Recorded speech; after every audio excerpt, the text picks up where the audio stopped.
Previously on EdTech Mondays. There are many opportunities for us out here because you have Groundbreaker that welcomes you as you are. It doesn't matter if you left school 4 years, 2 years, 3 years, it could even be 10 years. Ideally, in a normal setting, if you're in P7, you would be about 12 years. But you'll find probably 16-year-olds in primary.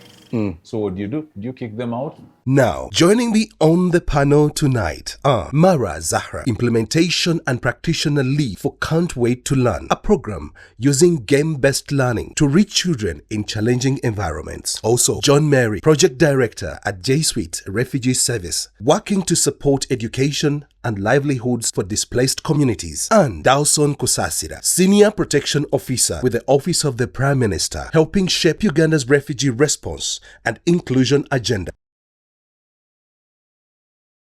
Plus, we are joined by an audience of refugees and alumni from the Jesuit Refugee Service Center who have built new lives here in Uganda. Having a home is a dream that each one of us has from their hearts. Having a place that you call home is a different story. Having a country that houses you as a home is yet something that everyone dreams about. Sometimes we lose our homes and they refer to us in all different names. Today, as usual, I picked my gadget just to come and visit the Jesuit Refugee Services, a company, serve and advocate. It's a home of refugees. This edition of EdTech Mondays, April 2026, we get into a subject that is very imperative and huge that you would like to participate and more so listen in. Brought to you by the MasterCard Foundation, our topic. We go ahead to see where are the EdTech opportunities for refugees and also host communities. Join me as I walk through the gate right now to get the answers, to have the interactions, and also pick the stories. Tonight, we explore how innovation can break barriers and build brighter futures. Ladies and gentlemen, welcome to EdTech Mondays. This brought to you by the MasterCard Foundation. The Regional Center for Innovative Teaching and Learning, ICT, is part of the entire conversation. We go ahead to find every solution in areas of people that are not only vulnerable. Inclusivity is part of the conversation that we have. My name is Sean Chimoli. Let's share something together as we'll be online and we'll be also broadcasting live. Feel free to interact. Let's go straight to the office of the Prime Minister. Dawson, if you allow me to call you Dawson on the show. Uganda is in the leadership of hosting more than 2 million refugees across, I think we go down to about 1.2 who will take up the young people faction. And we have a unique opportunity to ensure that we bring in an aspect where they have to be educated. How can we harness this youth surge to strengthen and innovate our education systems? That is for both refugees and host communities. Thank you. First of all, Uganda has the open door policy to welcome refugees. And the Refugee Act of 2006 allows refugees to access social services as nationals, where education is part.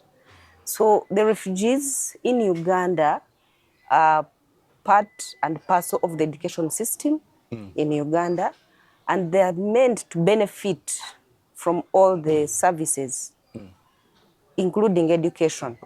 However, like you said, there are challenges that there are barriers that bar them from accessing these services. One of them is a language barrier, distances, because we are talking about refugees in the settlements. You find that there are distances to move from homes to schools, also bar them from accessing these services. But however, the government of Uganda, working with the Ministry of Education and other implementing partners and UNHCR as a major donor for the refugees, they ensure that we have schools that are meant for government schools, and then we also have community schools that are supported so that these refugees learners can access education services within their areas for both the refugees and the host communities. And Ms. Myra, let's go into something that we talked about off camera, which is about the triple barrier of displacement, gender, and disability. being a common theme.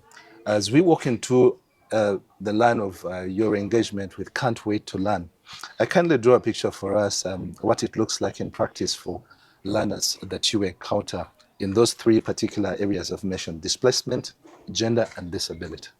Yes. So triple barriers, including gender, displacement, and disability, actually are not even a challenge. It's actually several layers that lead to exclusion.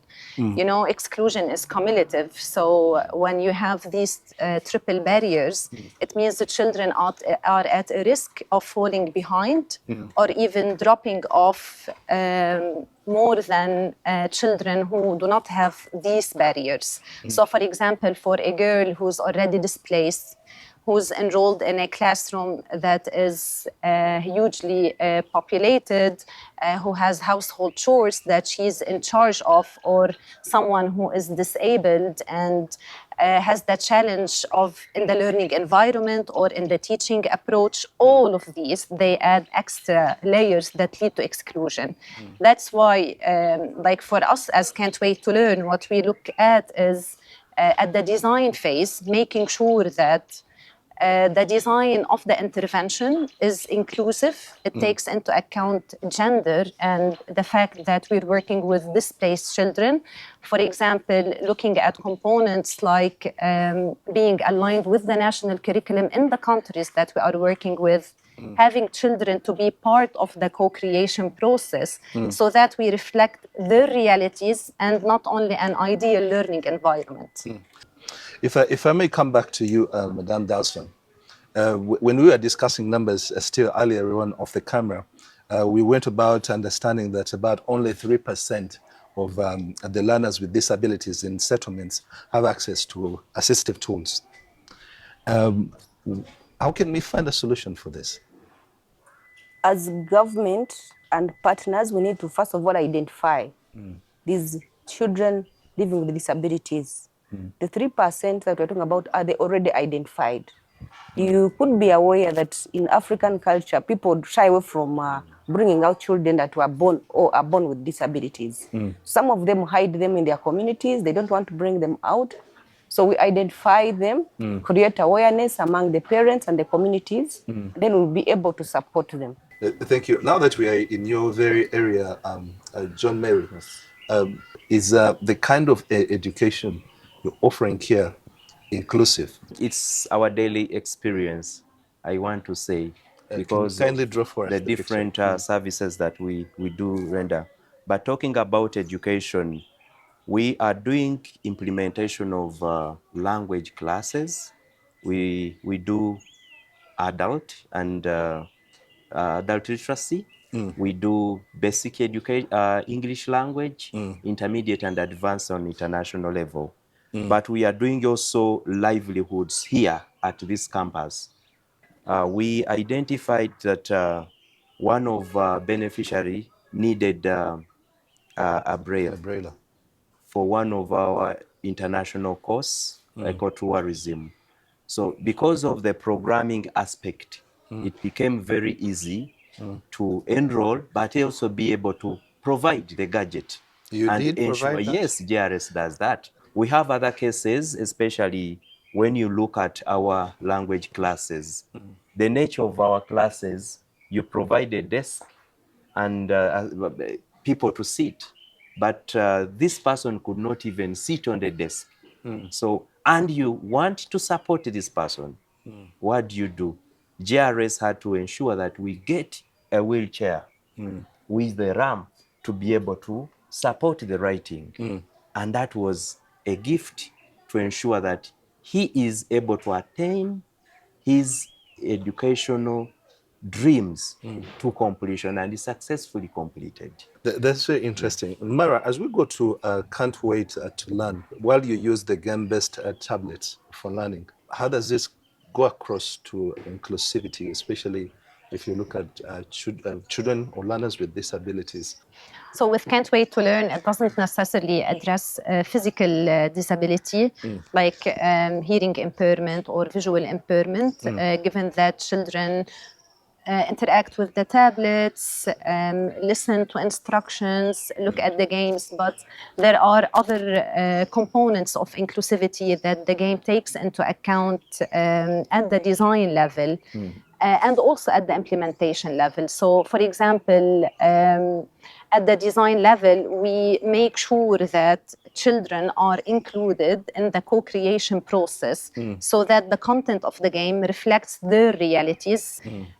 Also, when looking at the delivery, Can't Wait to Learn doesn't need internet connection. It can function offline. So that, for example, you mentioned Nachi Valley Camp. We know that there's very low connectivity in some areas, including Nachi Valley Camp and many other areas. So you can't bring in a solution that doesn't accommodate to the low connectivity. So the game functions offline, and it can be brought up to children even in the informal tented settlements and to schools, regardless of where they are. I will still put the question I wanted to ask you, John Mary. How can we intentionally go ahead to design and meet the needs of refugee girls who are often managing heavy domestic workloads, as you mentioned? This calls for a joint effort, joint stakeholder effort, because yes, we understand that the humanitarian funding terrain has completely changed. Okay, so education and attaining the needs of a child in school, the girls, does not only even stop at only paying fees. It has a big set of complementary activities or programs that should, I would say, what is JRS is doing here is besides the programs that we have, for example, the advanced English learning, which requires every student to have a tablet, okay? It's an iPad.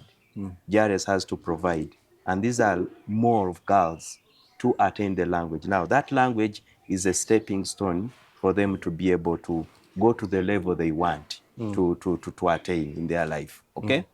And then when it gets to a child going to school, GRS does not stop at only paying fees. We have to discuss with the school management.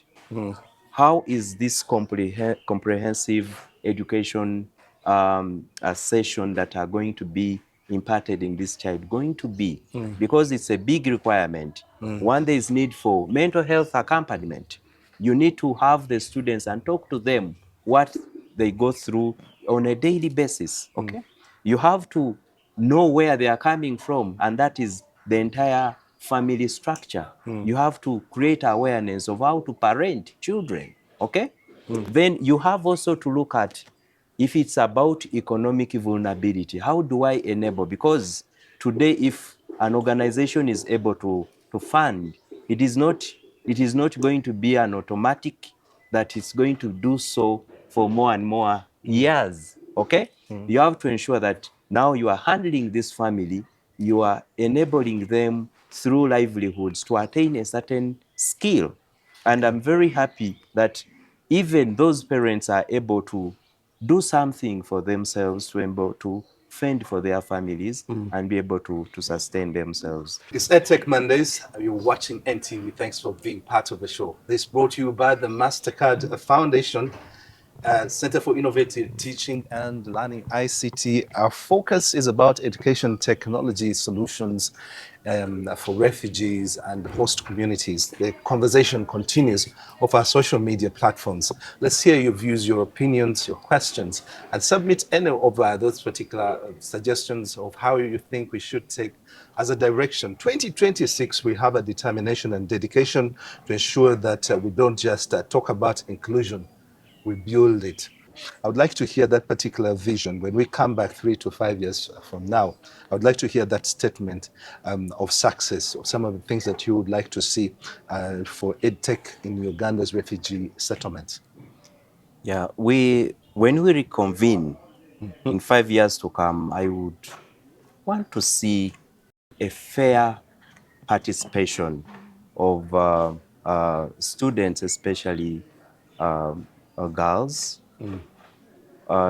to ensure to be able to participate in the education arena, but also diving deep into bringing also women on board, ensuring that a society where there's free participation, integration within the economic structures, be able to sustain their families and also for their well-being.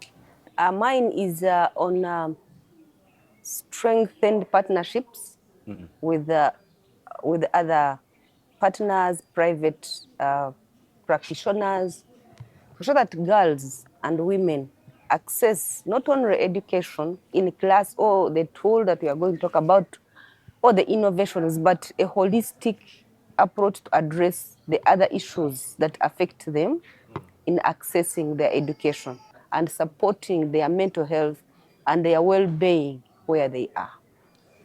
So what I'd like to see is EdTech for refugees not being discussed anymore as pilots and fragmented initiatives, but rather system embedded and government funded.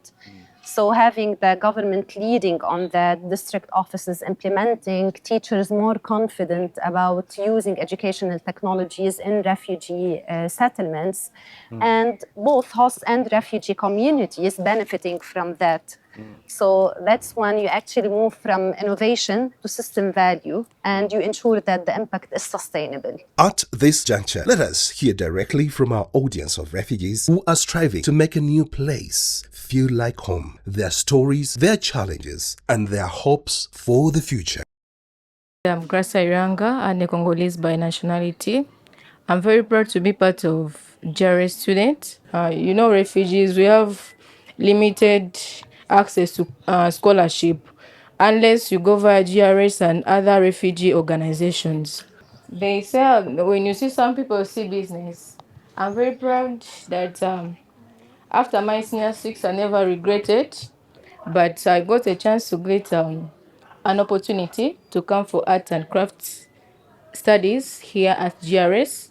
And as you can see now, maybe you can feel it, it's not AI.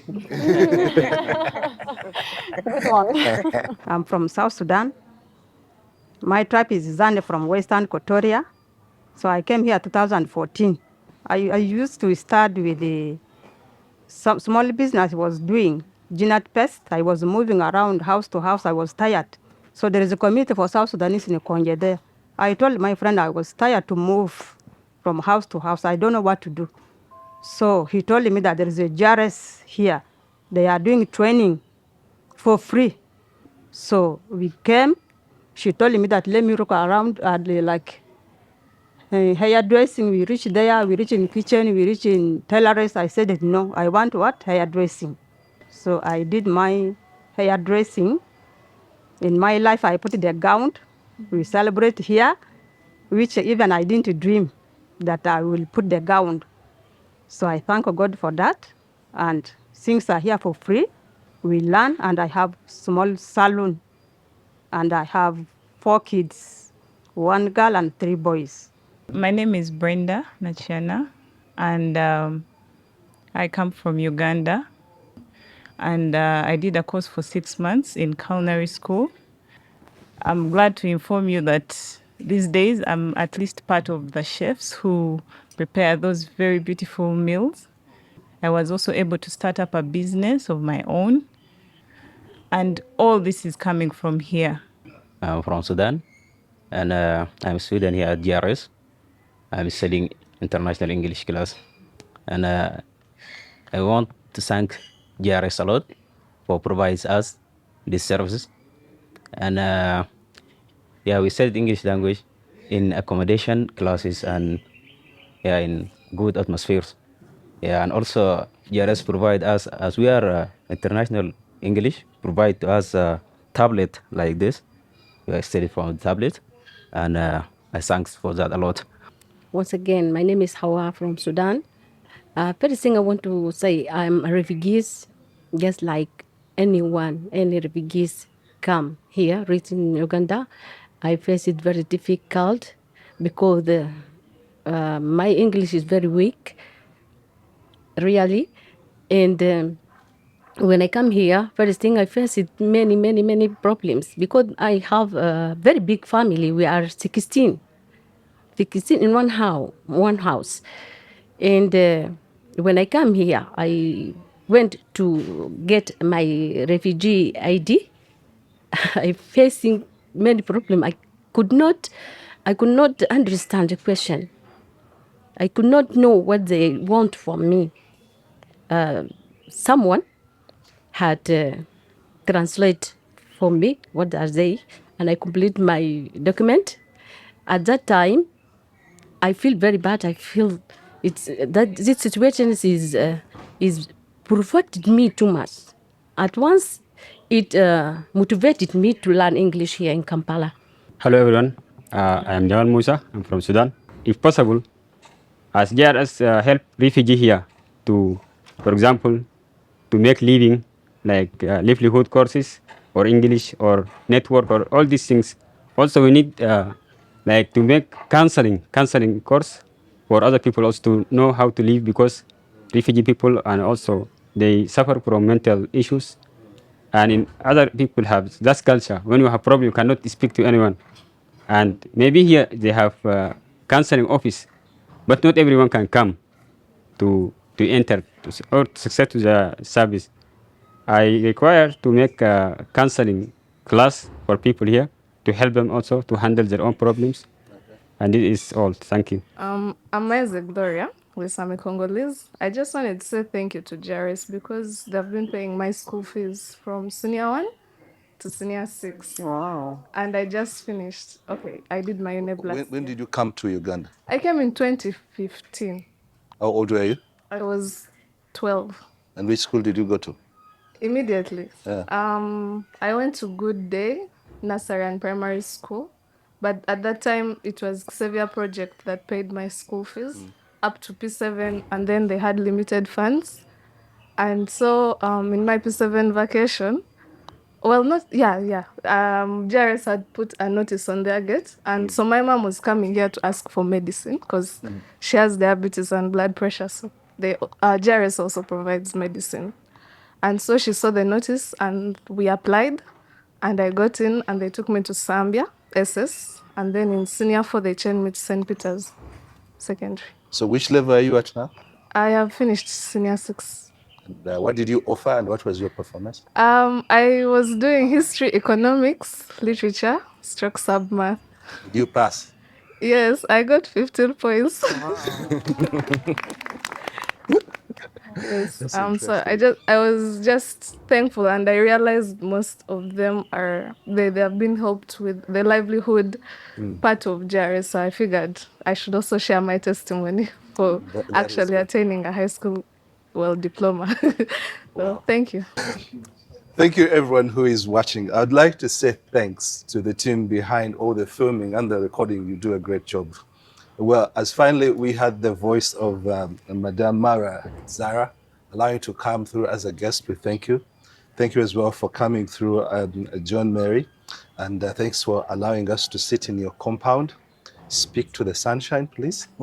And thank you very much, Madame Adalson. Kusasira from the Office of the Prime Minister. Send our regards and tell them we're always appreciative every time we call upon you. You come through to support our initiative as MasterCard Foundation still carries the objective of ensuring that there is fair learning, there is inclusivity, there is a reach out to they that are disadvantaged, persons with disabilities, the girl child, among other issues, so that everyone can live a decent life. Not only today, but so that we pass it on from generation to generation. I'd like to say thanks to the alumni that joined us to share their success stories. And keep on going. Your stories will impact a life of one or two. Thank you very much to NTV. This brought to you by the MasterCard Foundation. EdTech Mondays. I am Sean Chimoli. I'm glad to be here. EdTech Mondays is brought to you by the MasterCard Foundation in partnership with NTV Uganda.